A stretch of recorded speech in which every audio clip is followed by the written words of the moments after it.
sino at ano yung katangian ng angel. Dahil syempre magiging angel tayo, taas natin.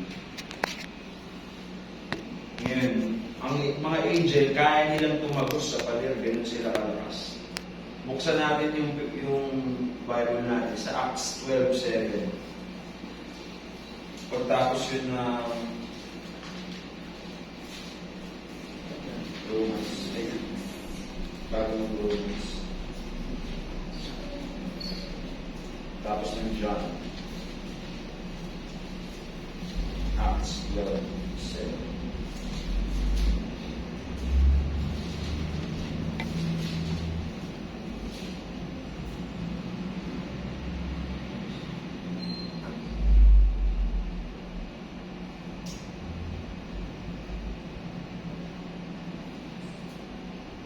Ito, yung story nito, yung sa Acts 12:7.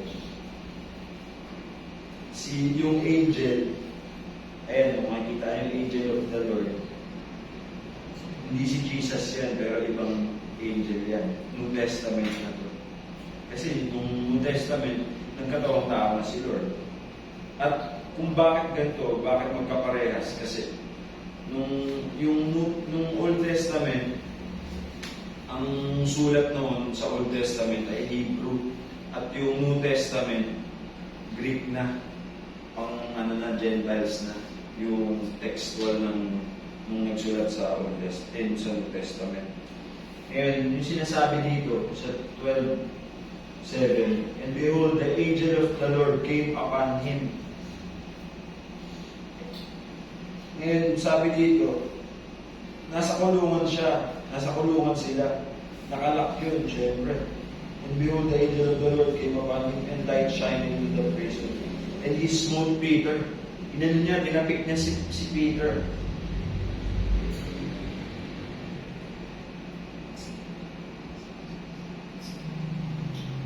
Sabi sa 6, Peter was sleeping between two soldiers bound with two chains, and the keepers before the door kept the prison.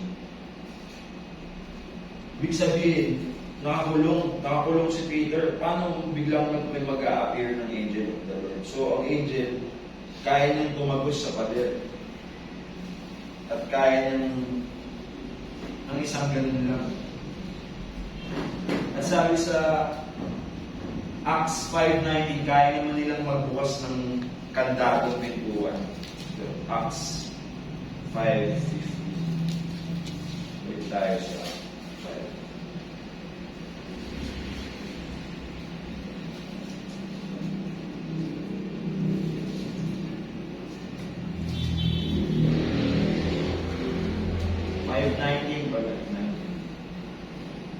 Sabi doon, but the angel of the Lord by night opened the prison doors and brought them forth and said, diba, binuksan niya yung pintuan na nakakanda yun kasi sa kulungan yun. Diba, isipin mo, ganun sila katalino. Kaya nilang bumukas ng kandado, kaya nilang tumagos sa pader. Ano pa yung mga dito naman sa Daniel 10:12.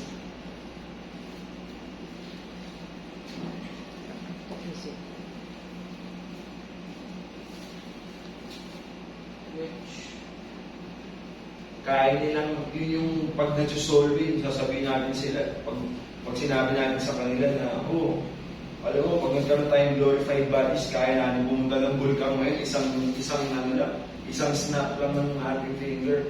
Ito, sa Daniel 10:12, sabi dito, then said he unto me, fear not, Daniel, for from the first day that thou didst set thine heart to understand and change thyself for thy words. Thy words were heard, and I have come for thy words.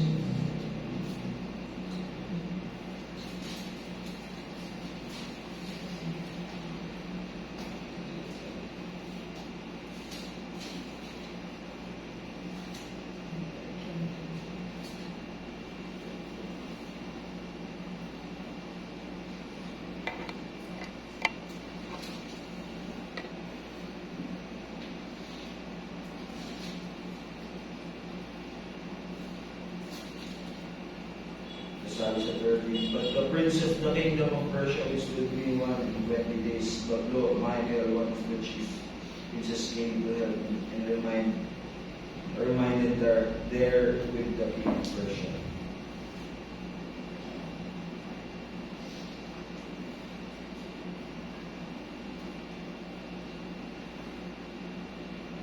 Isipin mo, ang angel, mga angel, nasa langit.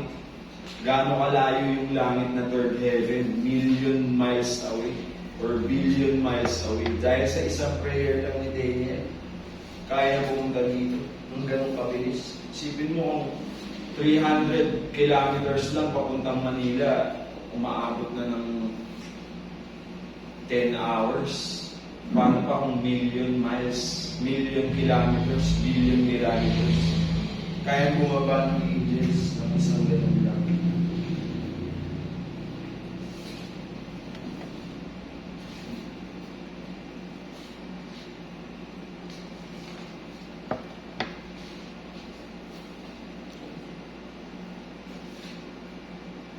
Faster than light.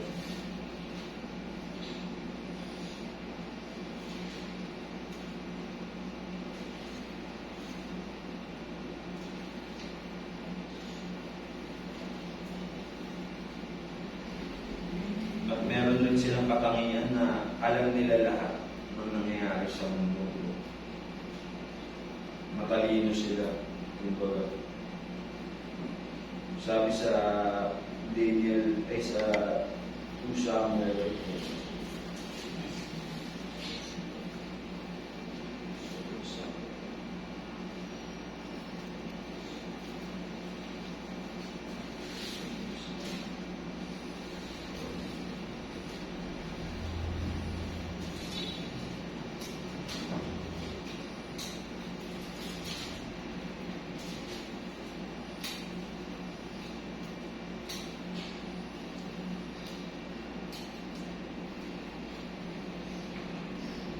of this form of speech hath thy servant Joab done this thing, and my Lord is wise, according to the wisdom of an angel of God, to know all things that are in the earth. Sabi.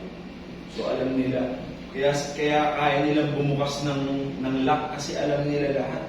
And to know all things that are in the earth. Kaya siguro kaya nilang buksan yung mga padla, kaya nilang tumagos kasi alam nila yung mundo. Pero yung sa 2 Samuel 14 verse 20. 2 Samuel 20. 2 Samuel 14:20.